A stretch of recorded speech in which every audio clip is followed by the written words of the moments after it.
Denominations சரியா தவறா? ஒரு சகோதரன் என்னிடத்துல எழுப்பின ஒரு கேள்வி, அதாவது புதிதாக ரட்சிக்கப்பட்டு வந்த ஒரு சகோதரன் எழுப்பின ஒரு கேள்வி, இந்த டினாமினேஷனை குறித்து தானே என்னுடைய எண்ணத்தை தலைகீழா மாத்திருச்சு. அப்படி என்ன கேள்வி கேட்டுட்டார்? இந்த டினாமினேஷன் எப்படி உருவாச்சு? இயேசு கிறிஸ்து ஏற்படுத்தாத டினாமினேஷன், இயேசு கிறிஸ்து வேதத்துல ஏற்படுத்த சொல்லாத டினாமினேஷன்ஸ், அது எப்படி மனுஷனால் ஏற்படுத்தப்பட்டு அது சரி என்று சொல்றாங்க? அந்த டினாமினேஷனுக்குள்ள இருப்பதுதான் சேஃபா? அந்த டினாமினேஷன்ல இருப்பவர்கள் தான் அங்கீகரிக்கப்பட்டவர்களா? அப்படின்னா ஒரு டினாமினேஷனுக்குள்ள இல்லைன்னா நான் பரலோகத்துக்கே போக முடியாதா?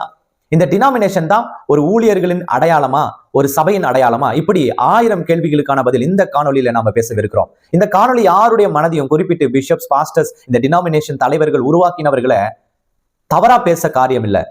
சொல்லப்படுகிற சத்தியத்தை நீங்கள் கேட்டுவிட்டு இந்த டினாமினேஷன்ஸால் வரக்கூடிய நன்மை தீமைகளை நாம் புரிந்து கொள்வோம். இந்த காணொலியை பார்க்க விரும்புகிறவர்கள் நீங்கள் தொடர்ந்து இந்த காணொலியை பார்க்கலாம். வாங்க காணொலிக்குள்ள போகலாம்.